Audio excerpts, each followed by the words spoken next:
Go. Okay, maupo ang lahat. No? Magandang umaga sa inyo. Magandang umaga. So, ngayon ay ako ang sunod na magkasalakay ng panibagong paksa. Handa na ba kayong matuto? Apo! Kung handa na, ay ayusin ang inyong mga upuan, pulutin ang mga kalat na inyong makikita at makinig na mabuti sa akin. Pero bago yan, ay magkakaroon muna tayo ng panalangin sapagkat hindi tayo nakapagpanalangin kanina. Kaya tumayo ang lahat para sa ating panalangin na pangungunahan ni Binibining Leia.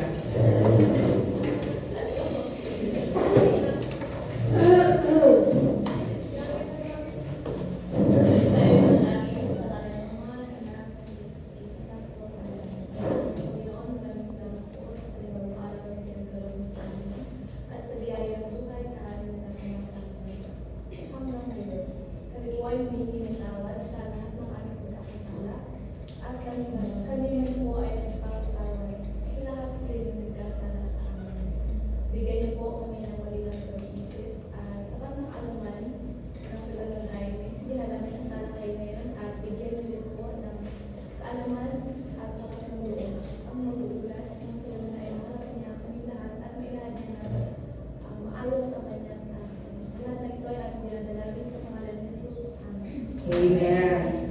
Ngayon, upo na ang lahat, no? At ngayon, meron tayong mga alitunin na kinakailangan yung sundin para maging maayos ang ating talakayan ngayong umaga. Una dito ay makinig ng maayos, respetuhin ang bawat isa, huwag makipag-usap sa katabi, itaas ang kamay kung nais sumagot, at itago ang mga elektronikong kagamitan para iwas sa distraction. Ngayon, magkakaroon tayo ng gawain na pinamagatang kalayaan. No? So, dito, basahin mo binibitaging badang, basahin mo ating gawain. Gumawa ng isang tula batay sa ipapakitang larawan. Kayo ay malaya sa kung paano ninyo ito isasagawa. Isulat ito sa sangkapat na papel at bibigyan lamang kayo ng 5 minuto. Ayan. At ito yung mga litrato. Ayan. So, kumuha lang kayo ng 1/4 at gawin itong gawain na ito. Ano kung may gumamit ka ng bika na kung ano ba gagawin natin bika? Ito ba gumamit kayo ng bika kung saan kayo tula. Ito yung larawan. No? Itong larawan na ito ay gagawa nyo ng malayang tula. Ibigay ko lamang kayo ng 3 minuto para tapos ang gawain ito. Malaya. Malaya. Malaya. Ito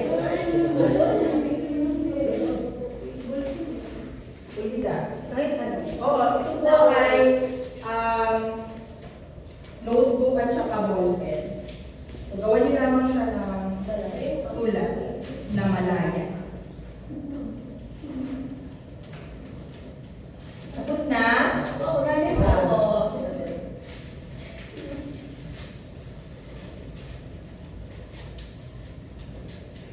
2 minuto na lamang.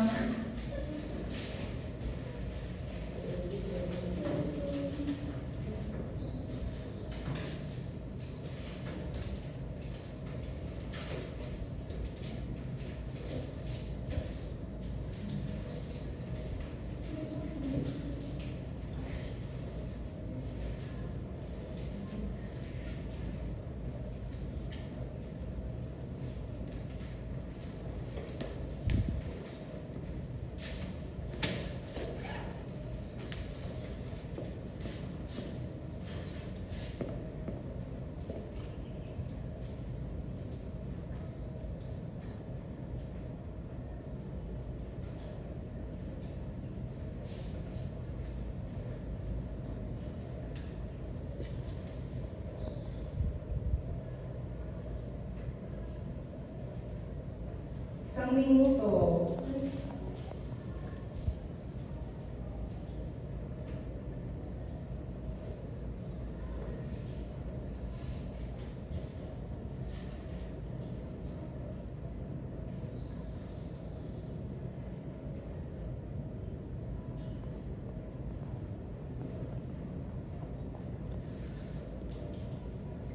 Okay, maaari nang ipasa ang inyong mga tula sa harapan.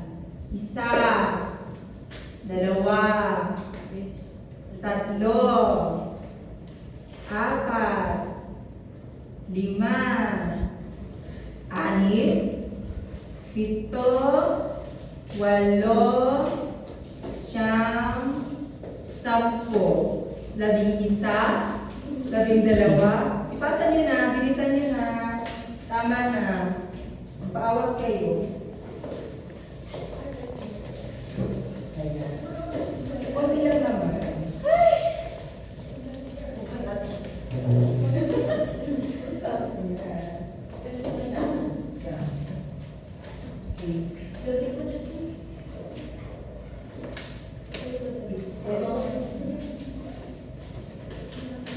Bisa pa lagi yung yun, kaya tatalakay natin ngayon.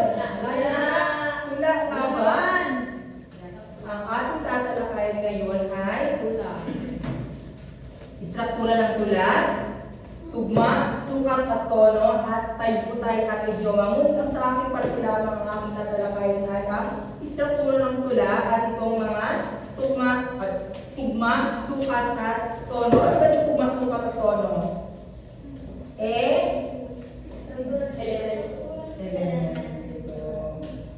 Ayan. So, ang layunin pag-ibasa ng Giningan Tiyaga. Pagkatapos ng talakayan, ang mga mag-aaral ay inaasahan. Malaman ang istruktura ng tula at mga uri nito. Matukoy ang kahulugan ng idioma at taybutay. Magkabuo ng sariling tula gamit ang mga uri ng istruktura. Okay, so dumako na tayo, no?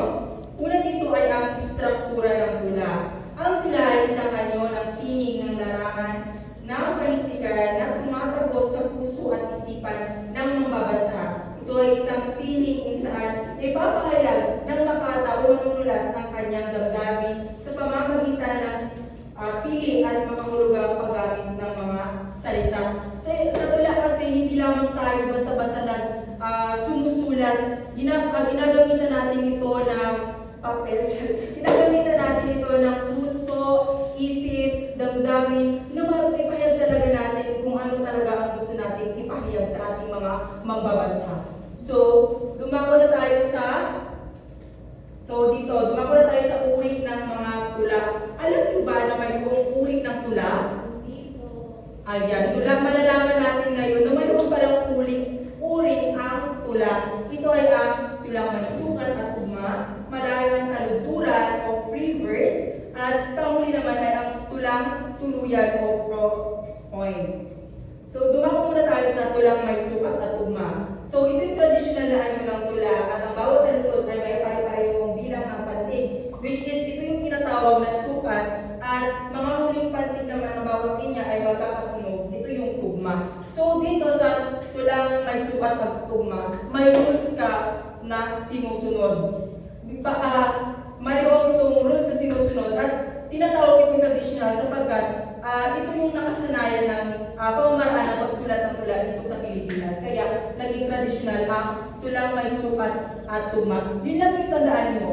Yung tulang may sukat at tugma, may sukat siya, may bilang ng pantig, at ang bawat linya o ang bawat linya sa huling bahagi ay magkakatunog. Yun siya ang tulang may sukat at tugma. So dito naman sa tulang taludturan, itong tula na walang tiyak na sukat at tugma ng buo ng anyo. Ito ay bilang pagkilayo ng mga makata sa mahigpit na tuntunin na tradisyonal na tula. Kaya mas malaya na nagpapahayag ng damdamin at kaisipan. Dito sa tulang taludturan, walang sukat, walang rules. Maaari kang magsulat na kung ano ba ang gusto mong isulat dito. Pero nakaayon pa rin ito sa mayroon pa rin itong linya at yung mga taludtod. At ano siya, yung parang isang tao ba na nagsasalita mula sa puso, diretso sa kanyang bibig, walang script. Yun siya yung malayang taludturan.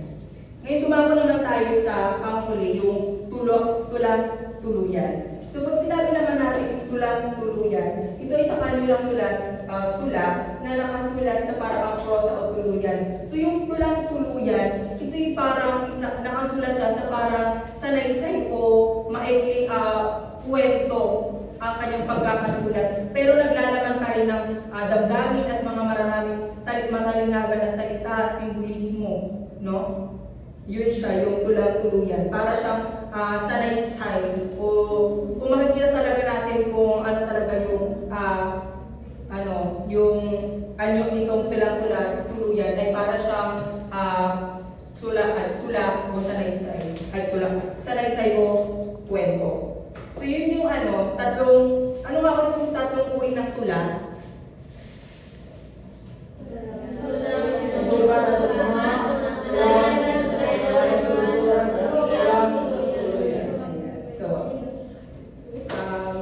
Sana unawaan niyo kung ano nga ang mga sinasabi ko rito sa harapan at dumako na tayo sa elemento ng tula. Ano ba ang elemento ng tula? Ito yung mga tugma, diba? Sukat, tono, yung sinabi ko kanina. So, una dito ay tugma.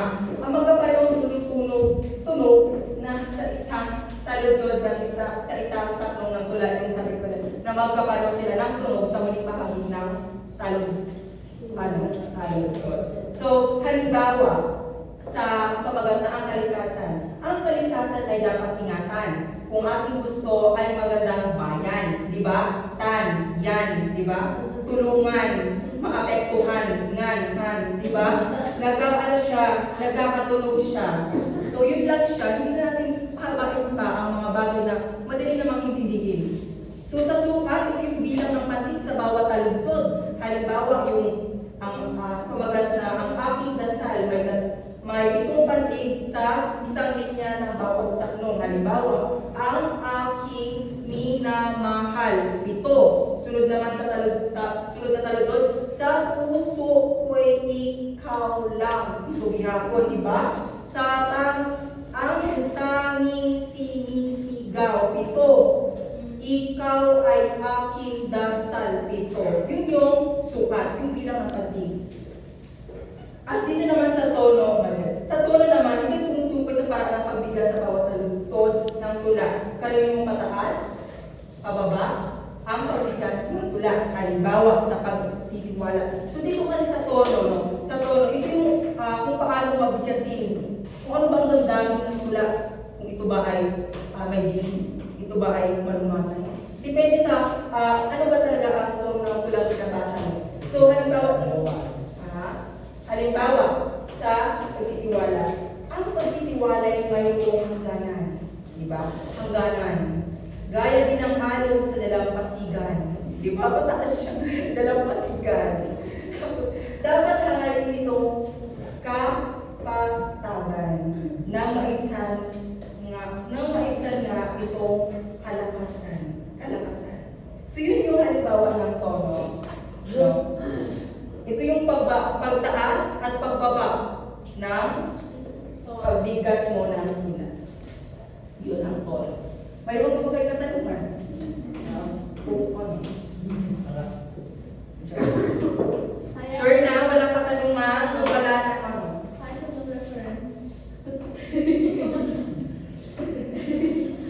Guys, huwag tayo pag may nagbulat dito sa harap, respetuhin nyo. Di ba? Kapilin sa kasama nyo. Magiging responsable tayo. Ayan, so yun yung katanungan.